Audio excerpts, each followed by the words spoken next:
The following podcast is for informational purposes only. The contents of this podcast do not constitute tax, legal, or investment advice. Take responsibility for your own decisions, consult with the proper professionals, and do your own research.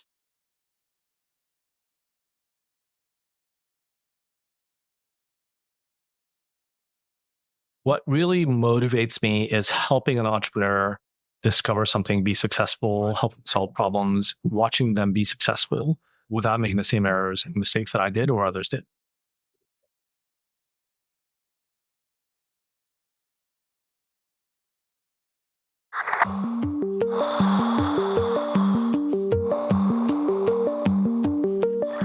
GRTiQ podcast. We're like astronauts floating in the space of time. Lost between the past and the future. That is the sound of inevitable. Welcome to the GRTiQ podcast. Today, I'm speaking to Ben He, a pioneering entrepreneur, co-founder, and investor. Many listeners will know Ben as the visionary behind the massive success of Cheezburger, the internet sensation that transformed memes and user-generated content into a business powerhouse.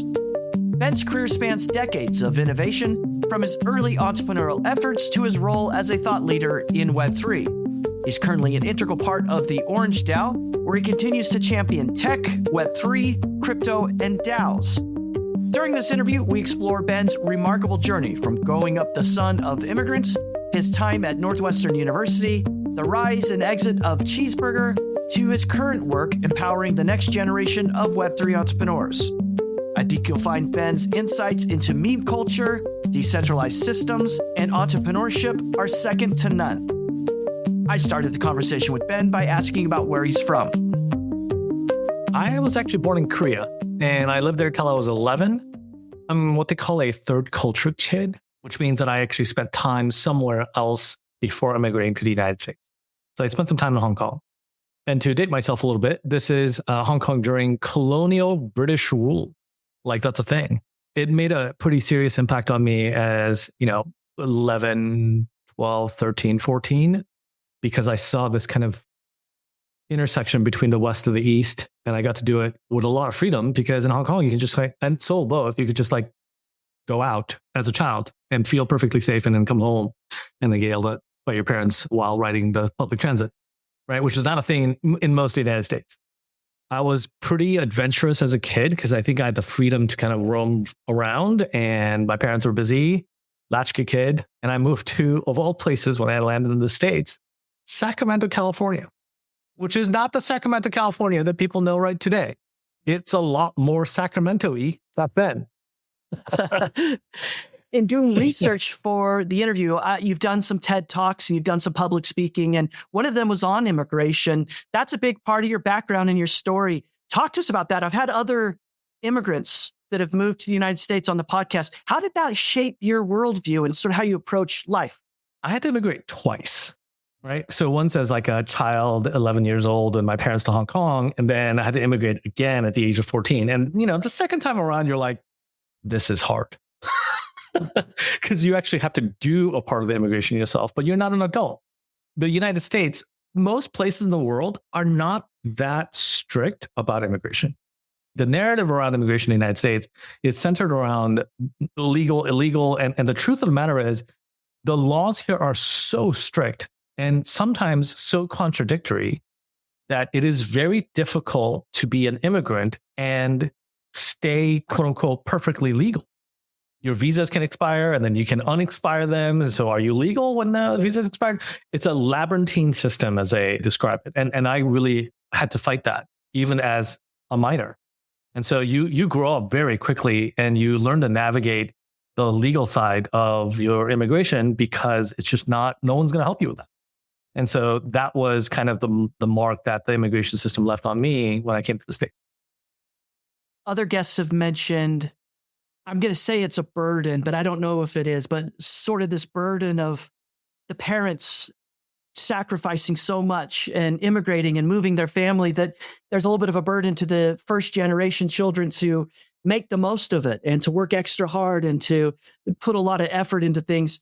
And that can be a burden. A lot of people feel stressed about it. I'm curious if that played any factor in your story. Yeah. So I think the first time around when we moved to Hong Kong, since I was such a small kid, it was very much a burden on my parents.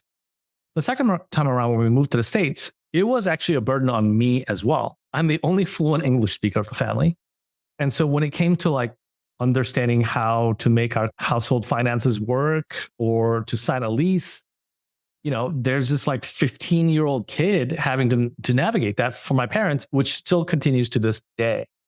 I'm a first generation immigrant, right? So like I don't appear like one, but in all senses of immigration, I kind of had to like rush into it as an adult while I was a child. And it is still rough, right? Because I have to deal with my parents' side of things. It's still a burden on me as a person. However, it's like, this is something you do for your family. This is also coming from an Asian culture. Like there's no escape from this. What about this idea of the American dream? I mean, I'm being a little presumptuous. I'm supposing that you live the American dream. Did your parents live the American dream, or is this not something that's actually true anymore? There is no American dream. I don't think there's a singular American dream. I think the brand of the American dream is really, really good, right? It is like probably the most underrated and the most underappreciated brand of the United States as a company, if you think about it that way. And so everybody around the world thinks of the United States and immigration as a ticket to success.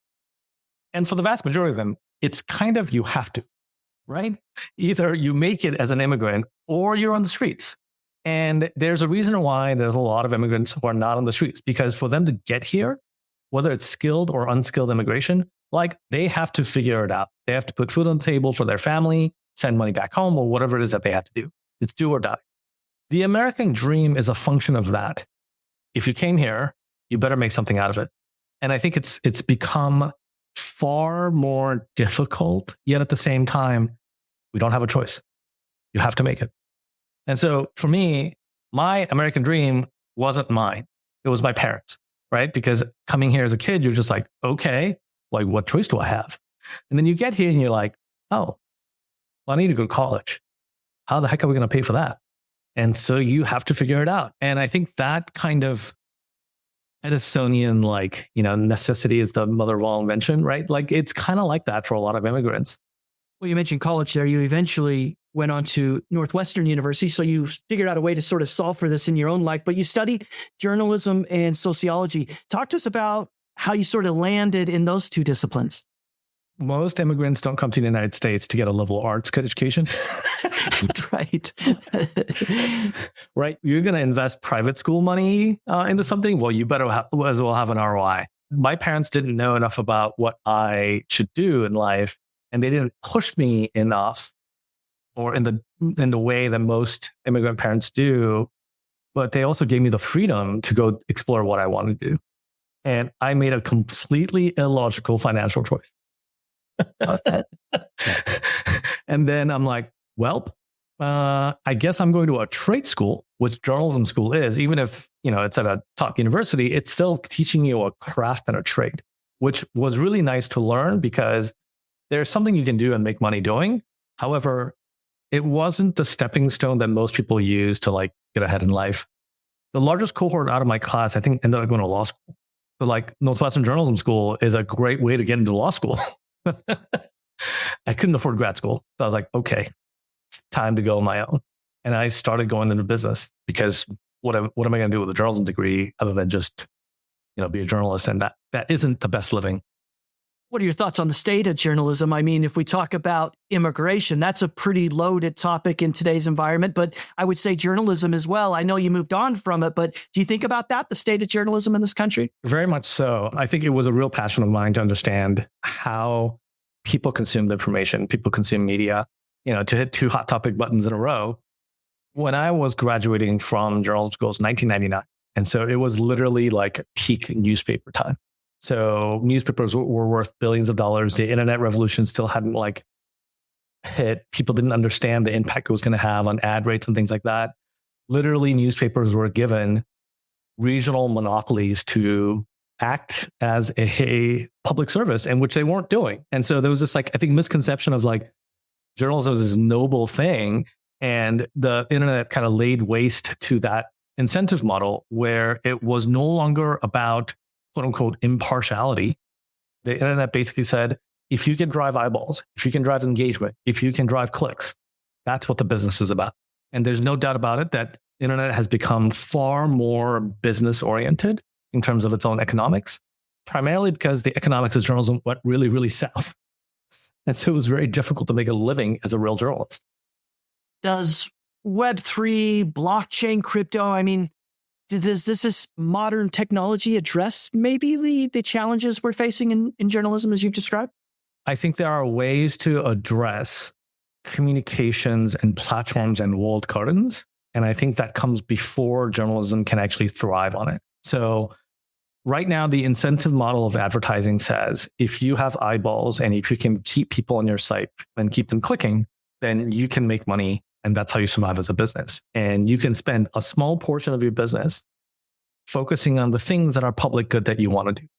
Every time you have a new technology revolution, I think there is an opportunity for us to reset those economics and incentives.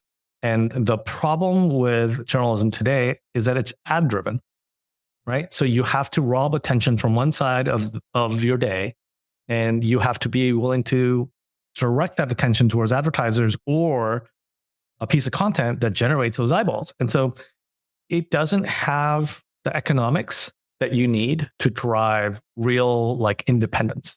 And I think Web3 absolutely offers that, because the cost of distributing content, the cost of acquiring users can actually go down if people own a stake or people own the tokens or the governance model or the distribution model, or you can federate by saying we are a community and we stand by this, or we don't. And so you can actually carve out the level of credibility or the authority that you want and graph it.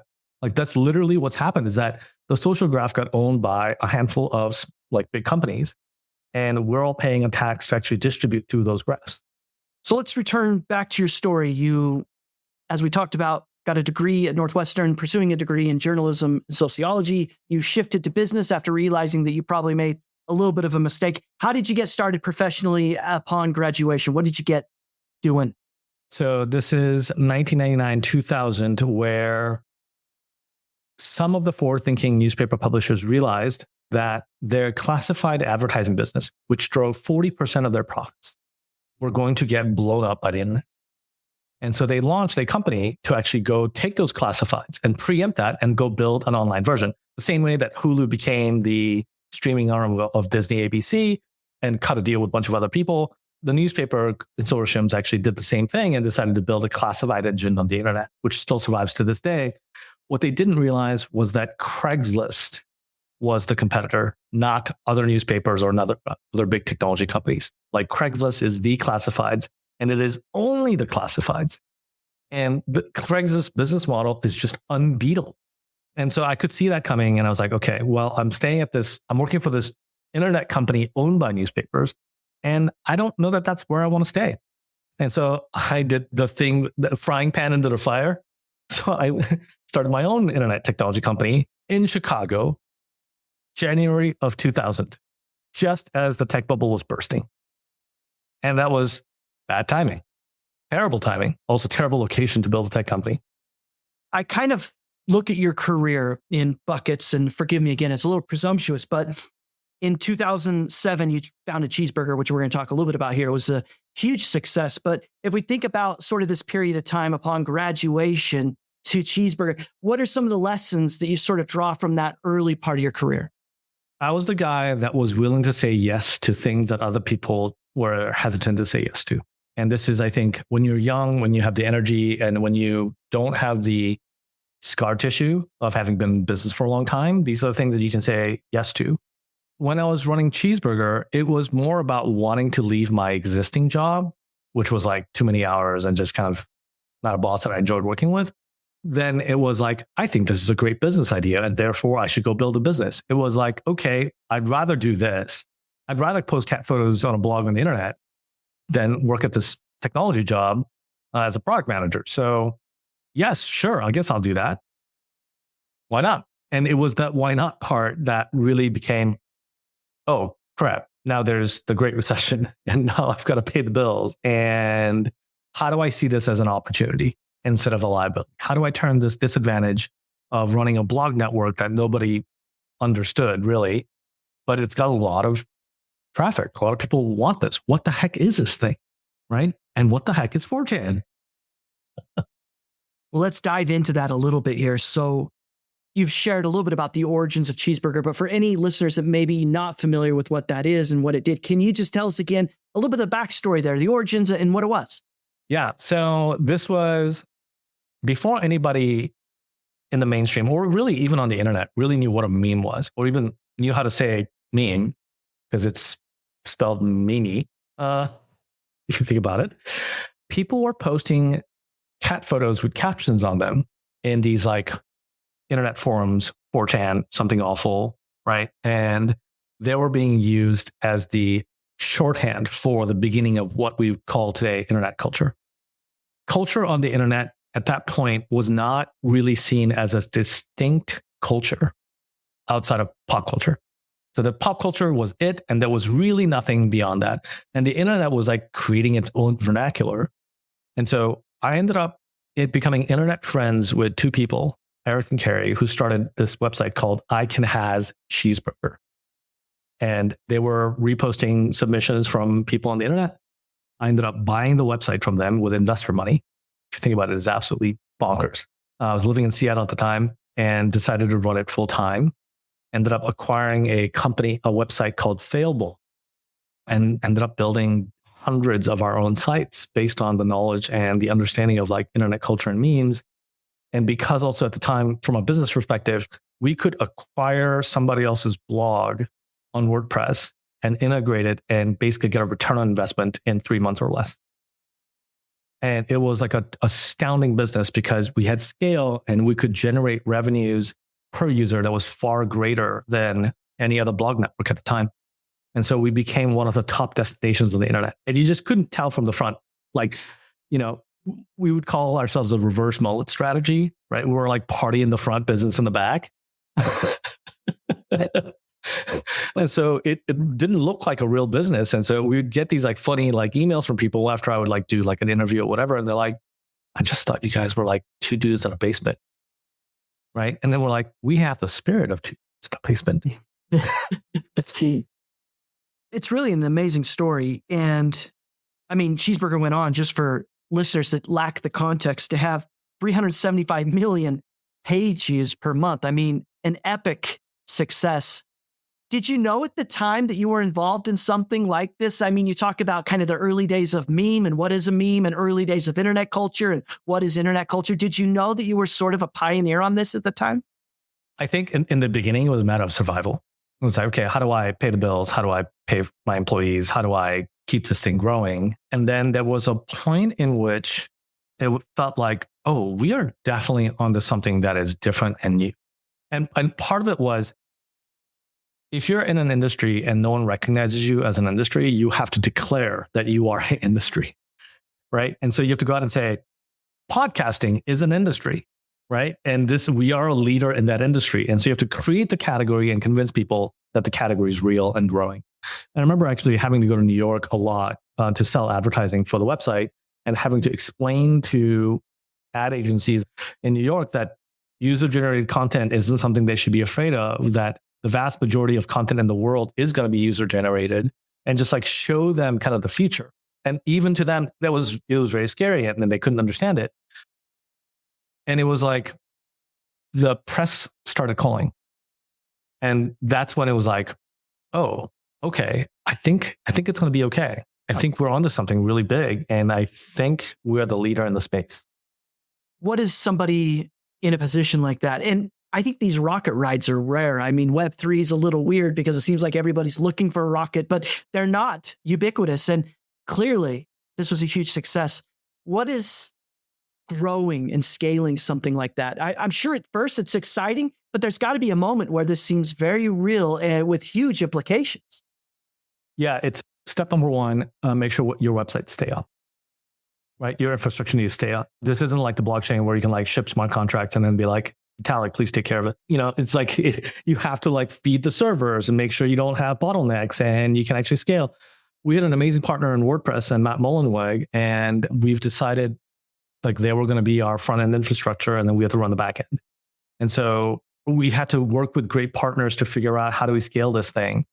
it is a rocket ship no matter what. The turning point that I remember going from like, we can kind of do this to like, we're going to dominate this little corner of the internet was when we decided to launch a new website every 2 weeks.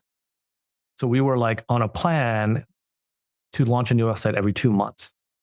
And that's 6 experiments a year, 6 shots on goal every year. And I'm like, okay, what do we need to cut? What do we need to sacrifice? So, what do we need to add so we can do 26 experiments a year? And that completely changed the trajectory of our business because we just became so good at responding to culture and just events that were happening in real time. Did you enjoy it? I mean, I think we romanticize this idea of going on a rocket ride like this, but I imagine, again, it gets very serious real quick. Is it something that all suddenly kind of turned into, what is this to, oh, what have I gotten myself into? Or did you enjoy it? There was no real time to enjoy it. This is I think the double-edged sword of being an entrepreneur is that sometimes when you do the thing, then you get to the promised land of what you think is going to be a great promised land. You have to figure out how to enjoy that because it is absolute chaos. Monkeys in a barrel chaos, right? Everything's breaking all the time. No one's got a roadmap for you because you're the first one doing it or at the scale that you're doing it. And no one has an answer. And so you have to get so comfortable with this idea of like uncertainty and chaos. And then the ones that do well are the ones that realize what's important. Right? Because in a mature business, you can think about all the different things that you're doing. Other people have gone before you. You can learn from that and say, okay, how do I do a better version of what somebody else did?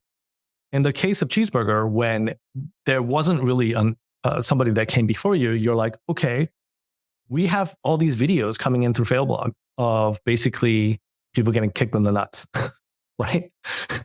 People falling on their face. They last like 5 seconds. I'm like, you can't post a 5-second video on a YouTube and monetize it. Now you're just like wasting your time because while the content's interesting, also people don't want to sit there and watch a 5-second video.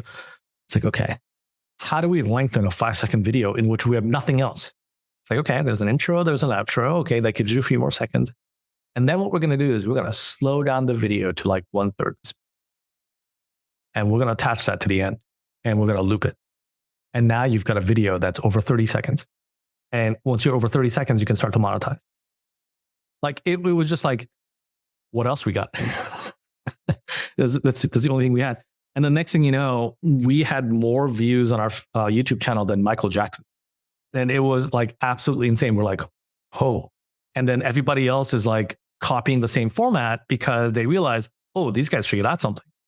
And so all across the internet, there's all these videos of people getting kicked in the nuts with this like intro, outro, and slowdowns. And the next thing you know, it's like you set the standard. That was kind of a wild thing to watch. It's like, oh, we are being watched.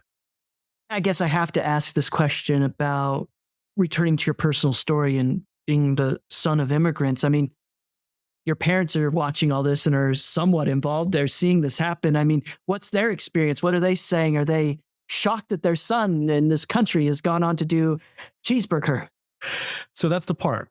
My parents don't understand what I did. They look at it, but it doesn't make any sense to them because culturally speaking, the humor may be Failblog, but like, well, you know, like our gift pages, like none of this stuff really like resonates with them. And so they're just like, well, he's a successful entrepreneur. Amazing. Right. It's just like, well, he's doing well for himself. So that's good. Like it was like this level of like abstraction down. It's like, he's doing all right. Like we don't have to worry about it. Well, eventually Cheezburger was acquired and you were able to step away and kind of move on to other things that we're going to talk about. But I want to ask you about that transition. I've had a lot of entrepreneurs on the podcast and there's only been a handful of them that have had like successful exits and have been able to sort of be acquired and move on. And I have to always ask the question about that transition. Was that difficult to kind of give up your baby and walk away? There were actually technically 2 different acquisitions that happened. So the first one was we were acquired by a different set of investors, right? So that became, I continued to run it. And so I've had this like weird experience of having the same company and having 2 acquisitions in which like one, I stayed and led it. And the other, like we were acquired by a different group and then I ended up leaving, right? And so I've kind of like run the entire life in like fast, 10x speed through this one company. being acquired and staying on, it was so exciting because you felt like people believed in your vision, people believed in the upside. And, at that time, we're like just hitting it out of the park. Like we would set a goal and would blow it away. Right. And so it became like, how do you set the goal higher? And then at some point, as Facebook and the social platforms all realized that they were leaking traffic and they wanted to keep it for themselves, one of the earliest Facebook apps was a clone of I Can Ask Cheeseburger. Right. And so like, again, as you are the market leader in this tiny little space and growing, other people like can copy you and you have to defend that. And we didn't have a great defense from the social networks, just like managing their own traffic and deciding to keep it. And that became difficult for me to understand because the open web was far easier for me to understand, right? It's open. You can look at the players, you can see what they're doing. And generally they don't have the tools that the Facebooks and the Twitters of the world have to like manage their own like outbound traffic. I didn't make that transition well. And we ended up having to sell the company and for me to leave the company because it ended up just burning me out. And it wasn't the type of business that I was really good at running. And that transition happened like, feels like in a blink of an eye. Well, let's talk a little bit about what you did next. And maybe before we get there, I do want to ask you just a couple of follow-up questions about meme culture, because as I said at the beginning, you were a pioneer in this. I mean, you really set the standard, and for people more sort of business savvy, you established and won the format war, if you will, on this particular topic. But this meme thing has gone on and it continues to sort of morph and evolve, and particularly in crypto, another very hot topic. I mean, we've talked immigration, we've talked about the media. Now we're going to talk about meme coins, but like, how do you sort of interpret what the crypto culture's done with memes and this meme coin phenomena? Yeah, actually, I'm going to quote one of the fellows in our latest batch of companies in the Orange DAO Fellowship. So Orange DAO is a community of entrepreneurs. We're all venture-backed and experienced. And we run an accelerator 2 times a year. And this last company, there's an entrepreneur named Brian. He runs a company called Recess. And his thesis is that meme coins and memes are the future of luxury brands through Web3. And I just thought he hit that nail right on the head. What I love about it is it's just not a thing that a lot of people are thinking about, right? So if you think about generationally from technology, the Gen X, the millennial to Gen Z, memes have become such a greater part of their life that memes are no longer pieces of content. They're assets. They're financial instruments. And that's what meme coins are representing right now. I think there's a lot of meme coins that don't really know how to generate value, how to keep the value, how to actually create a bigger pie for everybody. And so there's a lot of pump and dump, and there's a lot of stuff in meme coins that I don't like. At the same time, I understood coming from and looking at the basement of the internet that created the meme culture as we know it today. This is all where it starts, right? So if we can drive an understanding of culture and an appreciation of internet and meme culture into the future, you can see that this is where it's headed. So many people get exposed, not just, haha, it's funny content or that resonates with me. It's, I own it. I am a part of this community. I am living in it. I have helped grow it. There's so much more engagement that happens through a meme coin than just a meme. So I think that is going to drive people's understanding the same way people, like old people, boomers collect old cars, classic cars.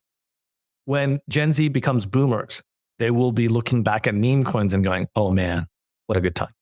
It's an amazing perspective, especially at a time when meme coins get a lot of criticism. But if I understand your argument, I mean, we're really sort of on a journey of what this concept will actually be once fully formed. And I really like the perspective you shared there. I want to talk to you about Orange DAO, and that's presently what you're working on and spending your time on. But there was a stop on your personal journey after Cheezburger and before Orange DAO at Circa. And I was just curious if you could talk to us a little bit about what you did there. Yeah, so Circa was a project that the current co-founder of XMTP and I created together back then. I had an idea that news, the way it was consumed, was way too repetitive and wasn't really value add. So like whenever you find yourself like on a news site and you're scrolling, they'll give you like a new update on what's happening. And like about 2 paragraphs in, you realize you're reading the same thing that they wrote like 2 days ago. Right. And, from a technology perspective, it's like, well, if we could figure out a different way to present this, we would actually know what you have read and what you know. So in other words, we can use journalism and news as a means of knowing what was in your head. Okay, how do we create a format? How do we create a mobile format in which we can give you what we call atomic elements of news? And so it's like, what's a big news recently? Let's say there was a plane, a Frontier Air flight that had a hard landing and one of its engines caught on fire. And this is one of those things where it's like, there will be 3 to 10 updates in the next day or 2 about this. And if I could follow that specific piece of news and know what information you've seen, that this plane landed, everybody was safe, I don't have to tell it to you again. I can just give you a 1-sentence update and push it to you and know that that transaction of reading that information was super efficient. That was the premise of the entire company. Now, the problem is that while that is ideally good, most people use news as a way of procrastination. They're reading news, they're reading content because they don't want to do something else. And if you give it to them in these tiny little elemental pieces, they actually don't spend a lot of time with you because it's not actually achieving the goal of, I want to know something and I want to procrastinate or I want to like be entertained. So we failed the actual like market part, but anybody who actually understood, it was very critically acclaimed to the point where some of the navigation elements that Circa was using, to Matt's credit, actually ended up on Apple's homepage. So the little dot navigation that you see on the right, I think Circa was the very first company, if not one of the very first companies to actually do that type of dot navigation. And so it was like this incredibly innovative way of doing news delivery that didn't gain a lot of traction. The GRTiQ podcast is made possible by a generous grant from the Graph Foundation. The Graph Grants program provides support for protocol infrastructure, tooling, dApps, subgraphs, and community building efforts. Learn more at thegraph.foundation. That's thegraph.foundation.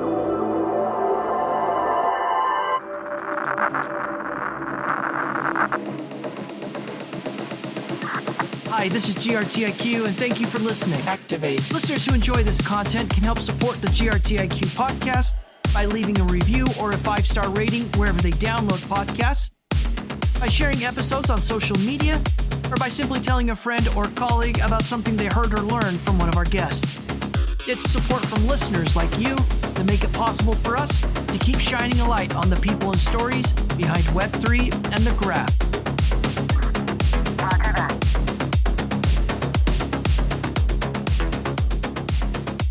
Was it hard for you to jump back into another startup and get busy again? I mean, I get the sense from your description of your experience at Cheezburger that was exhausting and there was a lot of work and you sacrificed a lot. I'm always curious, an entrepreneur kind of jumping into the second thing, if it's hard or if they're a little reluctant. For Circa, it was no, because I was backing Matt. I was backing somebody who had a track record and was a really amazing product designer. And now that he's gone to XMTP or he started XMTP, like you can tell that he was just like on his way to something good. I actually ended up going to Y Combinator and ended up working there to work on a moonshot project that Sam Altman was championing. And it was in construction, of all things. And that was like completely unrelated to what I was doing before. And that's actually kind of exciting for me because you have one life and you can do the same thing over and over again and get better at it. And a lot of people are really into that and like nothing wrong with that at all. I think it's really incredible to watch people kind of hone their skill set.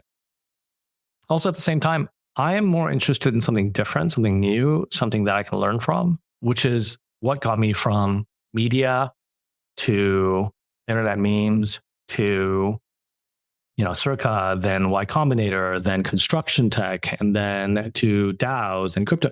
And so it's just like my life has been this like, you can't put that in a box. You can't categorize it. And I think it's difficult in a soundbite world to deal with someone like that. However, like I've actually enjoyed it very much. And it's certainly made me appreciate just how much innovation, for lack of a better term, just how much like trying to make good stuff happens in the world. What can you tell us about your time at Y Combinator? And you mentioned working on a project with Sam Altman, and that's pretty remarkable stuff there. Talk to us about that. This is obviously Sam Altman pre-OpenAI. In fact, he actually sent me to OpenAI and be like, Ben, you should actually go talk to those guys because they're doing something amazing with robotics. And I went there and I was like, Sam, we're like so far from like taking those robotic AI stuff and actually making them meaningful. I don't know that there's anything here. Amazing. I didn't even know that the GPT team was there doing anything. They weren't even, I think it was a pretty small team at the time. The idea was, how do you build a new city from the ground up today?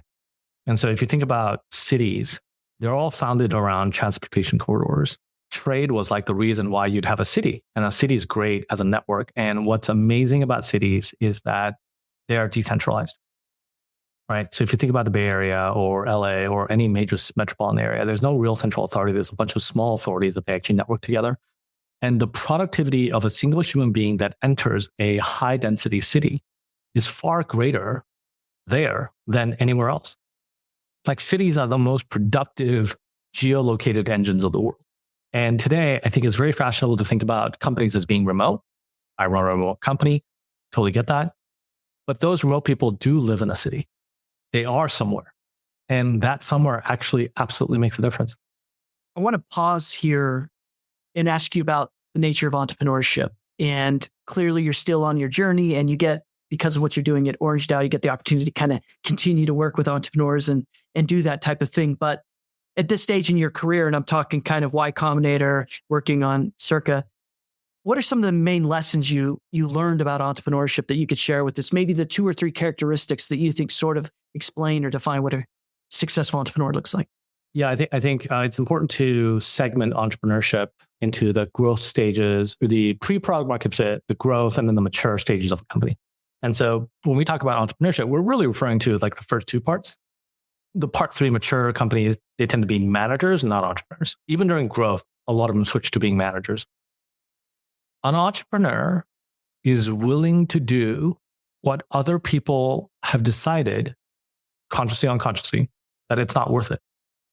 That to me is the very core fundamental basics of being an entrepreneur. You have to do things that don't scale.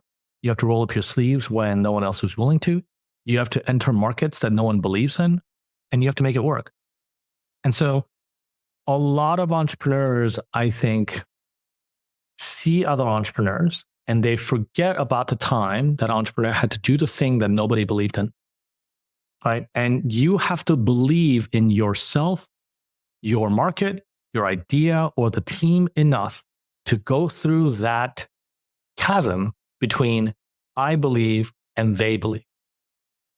Because the translation layer between I believe to they believe is only going to be you. There is no one else. So you have to make that happen. And so much of that is luck. Like, I started this company that acquired a cat picture website. That is a weird thing to say even today, but I had to believe in my ability to actually build something, or else that would have not happened and somebody else would have done that business. So there's that fundamental belief. And then the other is the belief in listening to your customers. If you believe in yourself, great. If you believe in your team, great.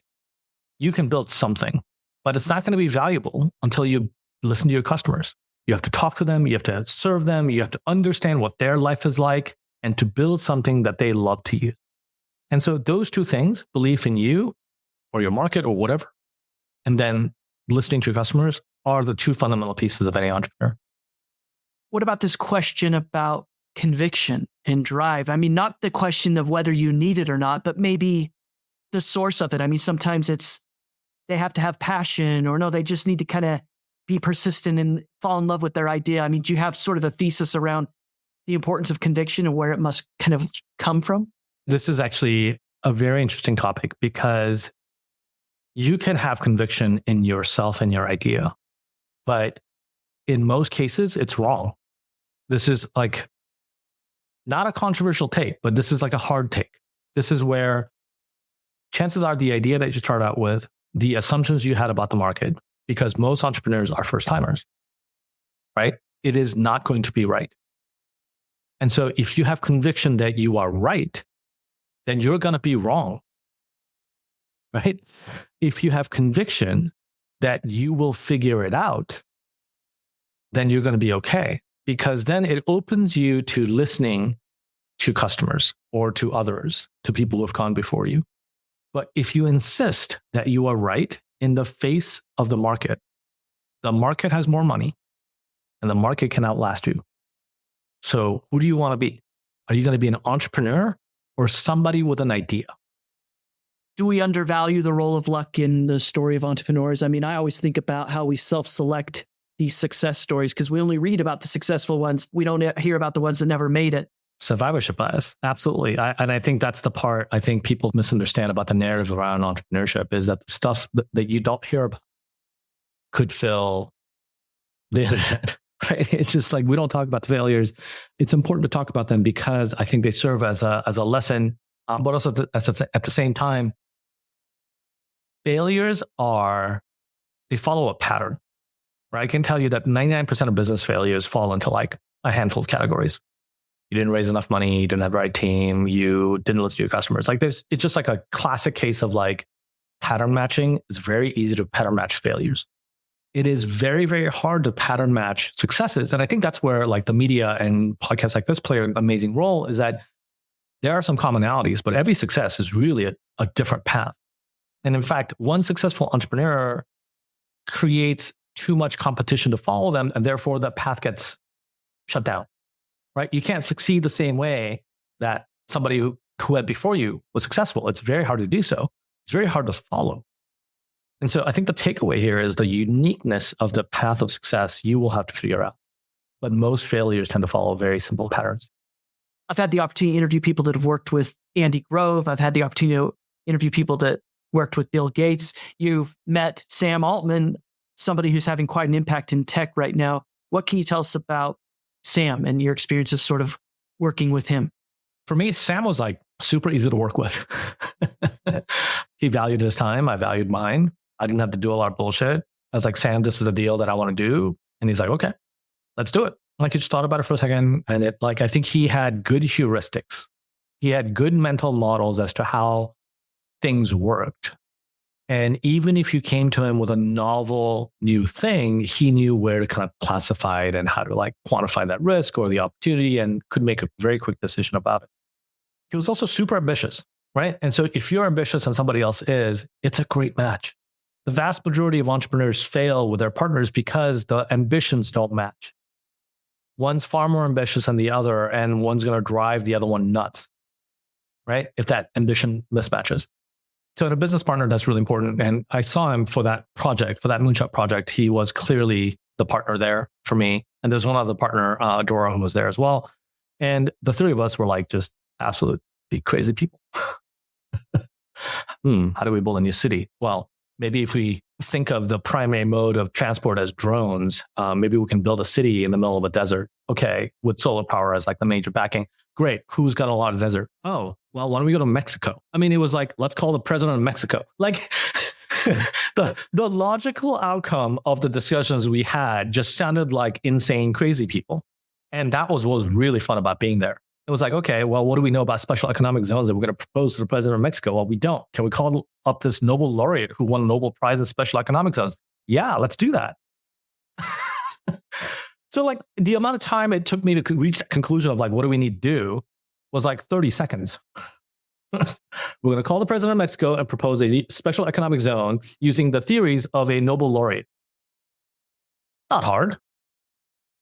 No. Like, how do we do that? Like, that's the hard part, or that's the work part. But the logical conclusion was like, yeah, this is the right thing to do. Let's go do it.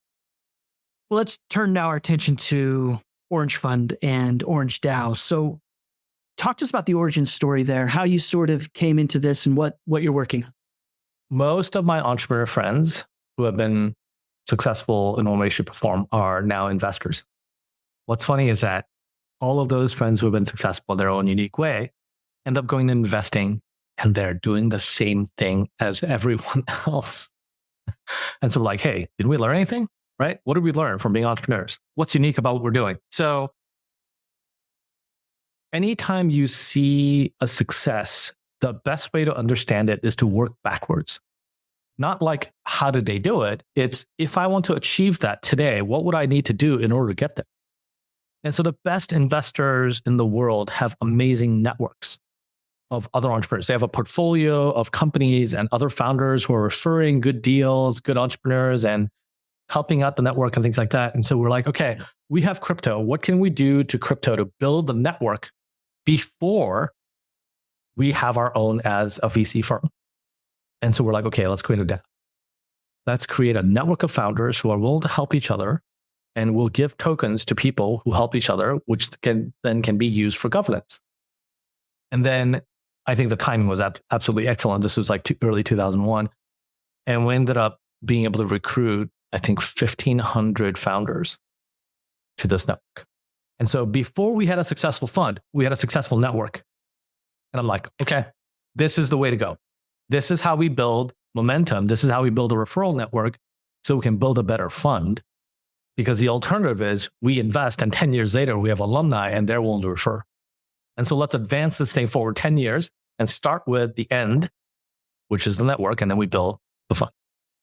And the decision to have this DAO structure and a token, I mean, that's sort of one of those baked in, hard to reverse type of decisions. What was some of the thinking there? I think that's actually the value of it. When you decide that you're going to build a DAO and give out tokens and authority and power to your community, that commitment is what drives this whole thing. Because if you can run that, then people won't participate. And so this is where the commitment to building the community first became our strength and our advantage. Yeah. And so I think we would not be here if we did not make that call.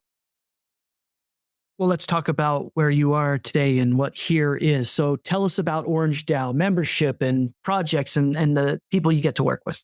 Yeah. So our network is made up of founders who have gone through Combinator. Andreessen Horowitz's CSX program. Some came through the Sequoia program. And so we are looking at very experienced founders who have reached the top of the early stage. Okay. The vast majority of our founders are not in crypto, but they're good entrepreneurs. They have experience in building a company, raising money, shipping a product, and what have you. We are now continuing to grow the crypto side because we have a program called the Fellowship Program, which is modeled after YC's program, and it is specific to crypto. We understand the tokenization part. We understand the economics of tokens and the regulatory landscape, the infrastructure around it. And we've been running this program now. This is our 5th program that we just finished. And there's about 15 companies in every batch. And the outcomes have been phenomenal for the founders that have gone through it.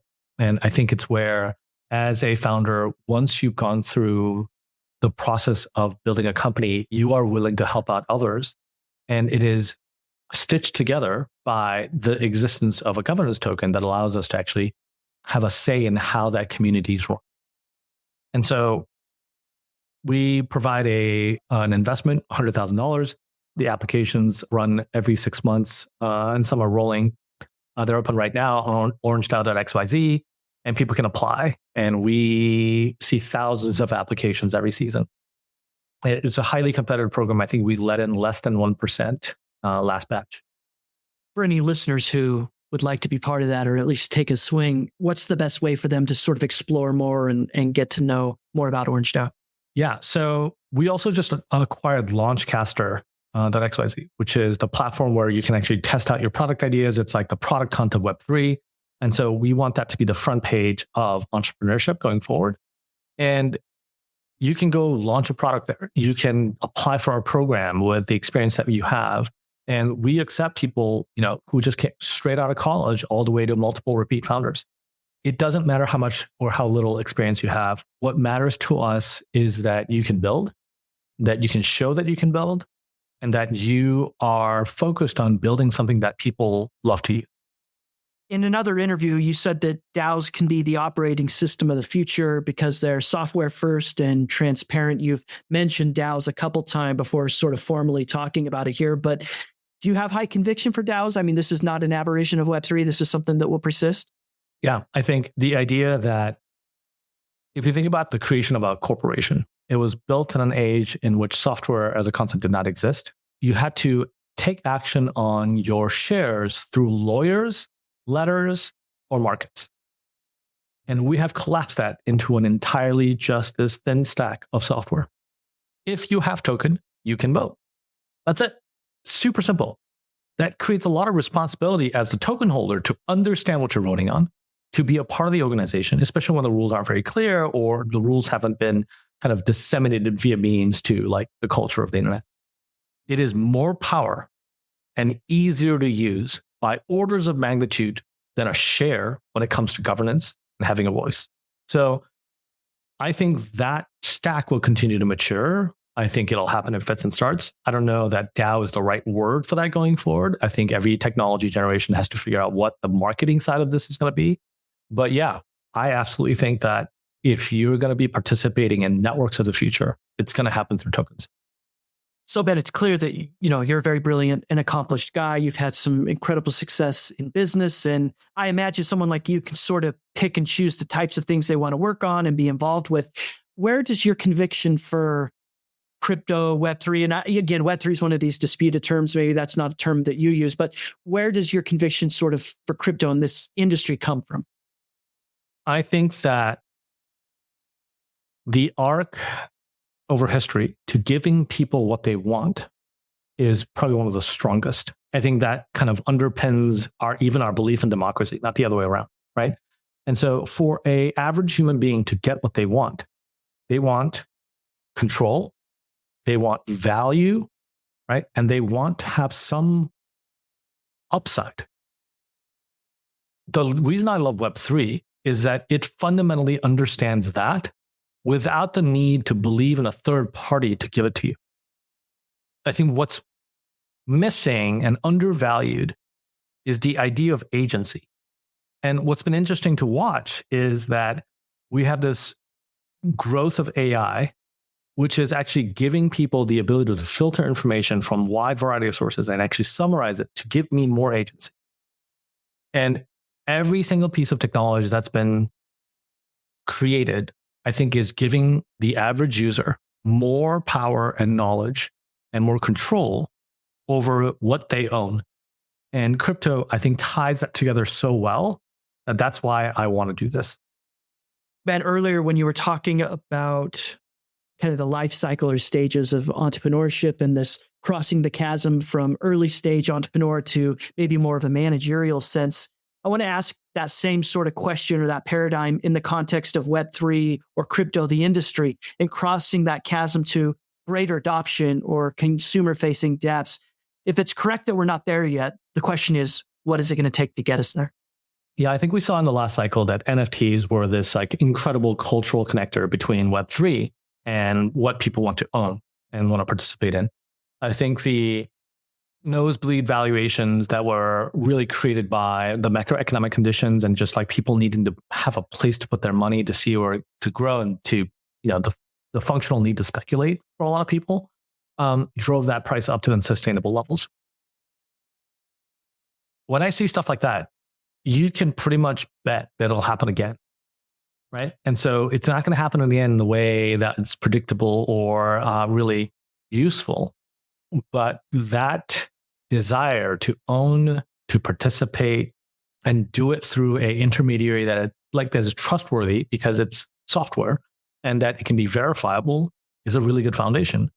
What's funny is that I don't think people who are in crypto understand just how much value we put in the ability to trust the system. Right? This is the part I think a lot of my friends who've actually gone through Web 1 and 2 kind of who don't get crypto dismiss is that they see the news, they see the headlines, and they don't experience for themselves, how does the system actually work and what do people care about? When you make value as easy to move as software, there's going to be a lot more value creation, period. There'll also be a lot of chaos, But the amount of value that's going to get created by giving people control over their assets, it's the same way that mortgages have worked. That if you make buying a house easier, the prices of houses will go. There's no fundamental question about that. And we're doing that using infrastructure, and it's happening quietly behind the scenes for a lot of people. And we invest in those companies as we see it happening. Account abstraction, the ability to actually move funds automatically between accounts, having agency over it, the reporting, it's happening in so many places. It is actually very, very fun to watch. And it is incredible to see the amount of talent that's here and the amount of trust that they're putting in to decentralized systems where you can verify those actions.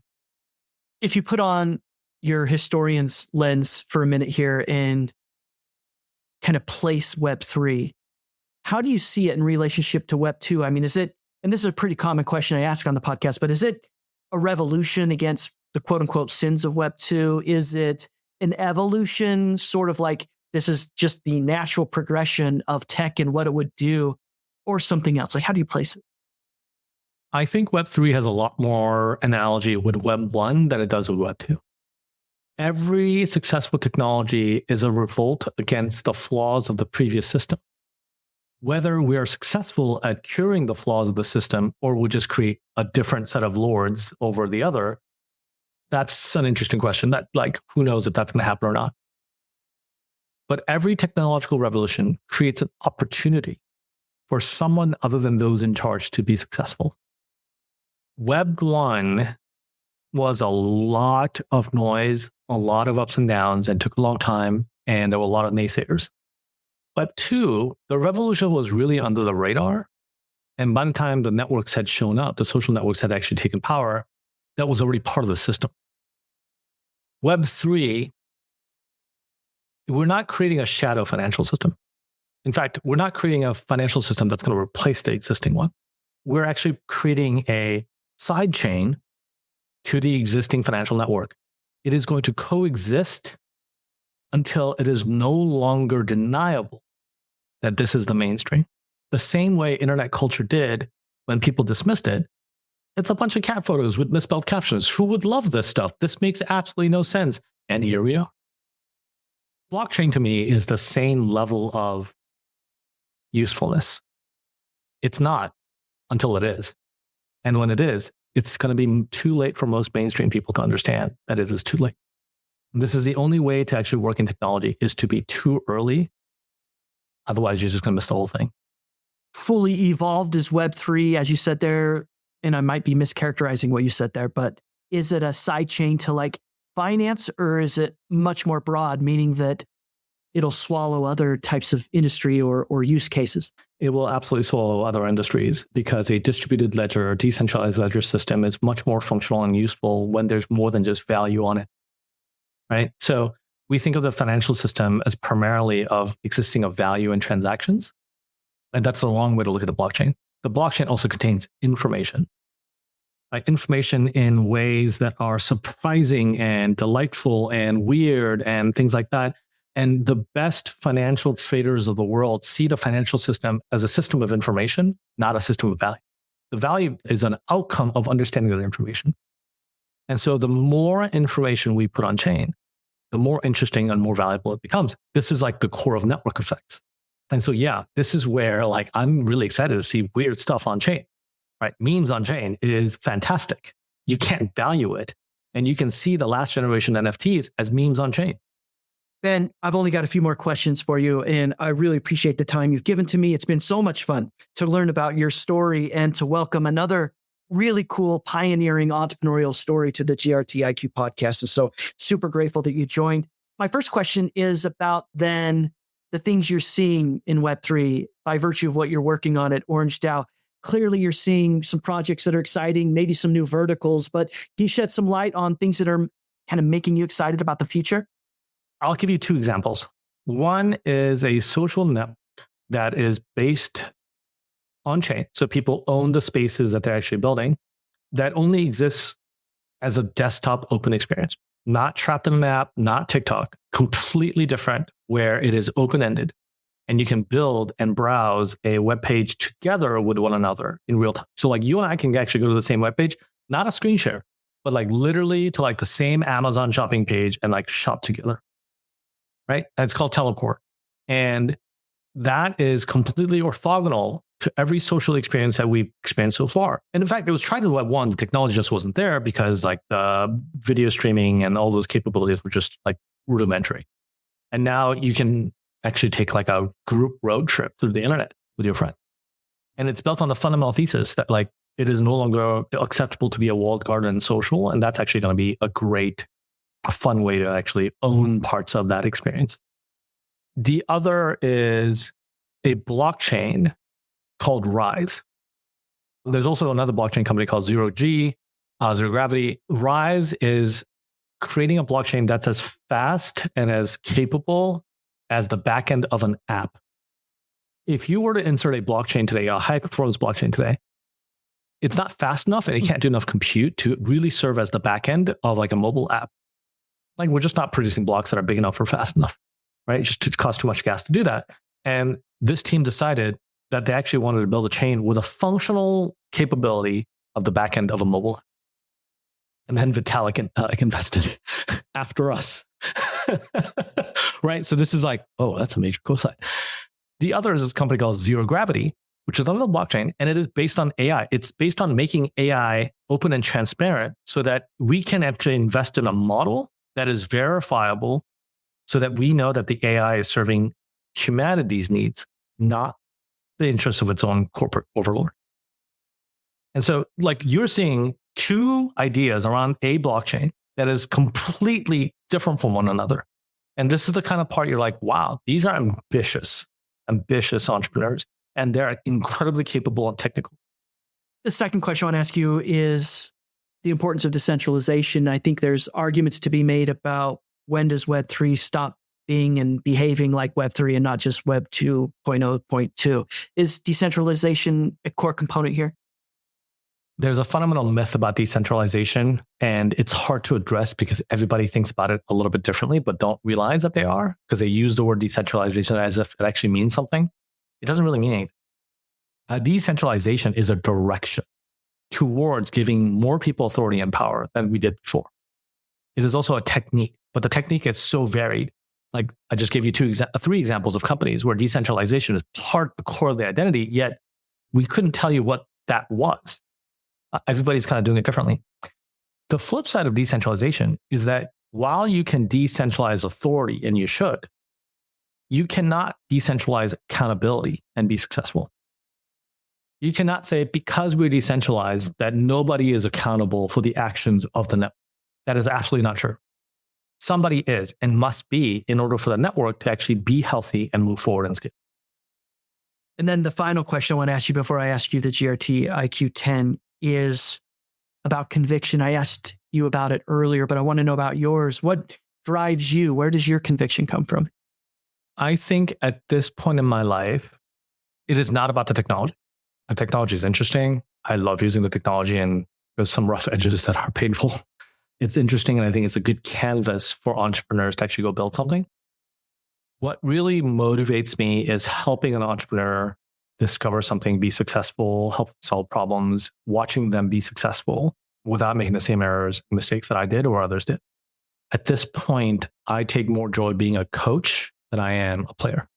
Well, Ben, as I said, you've been very generous with your time, and we've reached a point in the podcast where now I'm going to ask you the GRTiQ 10. These are fun questions I ask each guest of the podcast every week, and I do it because it allows us to get to know you a little bit more, but also I think it introduces listeners to things that they can try, things that they can learn from, or maybe ways that they can achieve more in their own life. So, Ben, are you ready for the GRTiQ 10? Yes. Let's go count down from 10 or count up from 1. The GRTiQ 10. This is the way. 10 questions for astronauts floating in space. This is the way. What book or articles had the most impact on your life? This is a hard one. All these questions are quite hard, so I'm going to pick some of the top. So if I had to pick one book, it's a book called The Making of the Atomic Bomb. It's actually sitting on my shelf behind me, written by a guy named Rhodes, Rhodes. It's a tome of a book, and it tells you the story from the discovery of the atom to post-World War II, dropping the bomb on human beings and having to deal with the consequences of it. So if you watched Oppenheimer, the movie, this actually starts well before that. I read this in college, and it was such an incredible story because it happened in such a short period of time. The same way the Wright brothers flew their first airplane, and about half century later, we were flying in space. Just blink of an eye. Is there a movie or a TV show that you would recommend everybody should watch? Yes. Battlestar Galactica. I'm sure I had this answer a lot. It is such a great distillation of humanity. The setting is space, but it doesn't really matter where it's set. It's set as a sci-fi, but it tells you the story of how civilization struggles with itself. How about this one? If you could listen to only one music album for the rest of your life, which one would you choose? Yeah. So I learned, I think when I was in my early 30s, that most people stop listening to new music in their late 20s. I was like, okay, well, that seems like not a good thing. As a person of culture or of internet culture, I was like, okay, I'm going to have to enjoy listening to a whole new category of music. And so I ended up picking jazz and EDM. So the recommendation here is Odessa, A Moment Apart. A great set of concerts in 2017, pre-pandemic. It was just such a great moment before everything shut down. And their intro video for their opener for their concerts are just mind-blowingly good. Just phenomenal digital art. Ben, what's the best advice someone's ever given to you? Yeah, so this has happened to me very early in my life. It's a very simple piece of advice that's very hard for a lot of people. Spend less than you earn. Just fundamentally sound piece of financial advice. It is financial advice, and you should take it as such. Spend less than you earn. What's one thing you've learned in your life that you don't think most other people have learned or know quite yet? Yeah, I think a lot of people don't realize that even in business, I think CEOs make a lot of decisions, and they have to. But when you look back in a year or years later, and you look back at a given year, only a handful of decisions ever made a difference. It's just that the problem is when you're in it, you don't know what they are. But if you can look back and see what decisions actually made a difference in your business or in your personal life, you will actually know them. And you can see in the future, oh, there are some telltale signs that a decision will be really monumental and important. They're not difficult. You just need to know about them in advance to make a better one. What's the best life hack you've discovered for yourself? Email, messages, whatever. Only a few things require a response. You are not required to comment on everything. You're not required to respond to every email. You are actually not even required to respond to the framing that they gave you in an interview or on an email. You can just nope out of that by deleting the email in the first place or the message is ignoring it. And then, Ben, based on your own life experiences and observations, what is the one habit or characteristic that you think best explains people finding success in life? Yeah, I think this is a thing that happens actually more in Web3 than in other spaces because it's a financialized kind of a frame of mind. But more important than value in Web3 is actually the block, right? And a block is a fundamental unit of effectively time. And so time is the ultimate equalizer. Everything can be measured in time, but quite often it can't be replicated same way. And so time is the most valuable thing we have. And I think people who use their time better are happier. And then the final three questions, Ben, are complete the sentence type questions. The first one is, the thing that most excites me about Web3 is? There's so much amazing talent. And because Web3 forces you to think about products and software in such a different way than the previous generation of technologies, the people who tackle those challenges are really inspiring to me. And how about this one? If you're on X, I still call it Twitter, you should be following. So this is not an answer to X. This is actually on Instagram. Of all the answers that I gave you, a lot of them took a long time to get there. This is just a throwaway because I think it's useful. And I think that's exactly how you should approach social media. It's just throwaway, but useful. There's an account on Instagram called We Have the Data. And it's an aggregator of other interesting charts. It's such a great way to reframe your thought, but you should obviously challenge everything that goes in there to say, is this the right framing? And then the final question, I'm happiest when? A founder I have helped is finding success. The GRTiQ 10.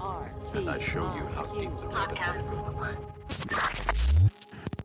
Ben, I'm deeply humbled that you would join the GRTiQ podcast and share your story. It was a thrill for me to learn all the different things we talked about today, from your time growing up, the son of immigrants, to what you're working on now at Orange DAO and all the success and learnings along the way. So I'm grateful to you. If listeners want to stay in touch with you, follow things that you're working on, what's the best way for them to stay in touch?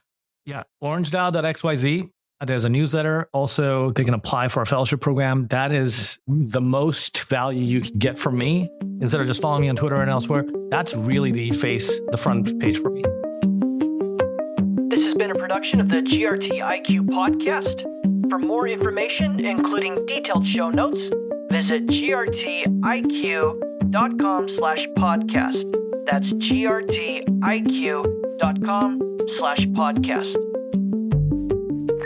Please consider contributing to this project and helping build the community by subscribing and leaving a review. GRTiQ Podcast. Roger that.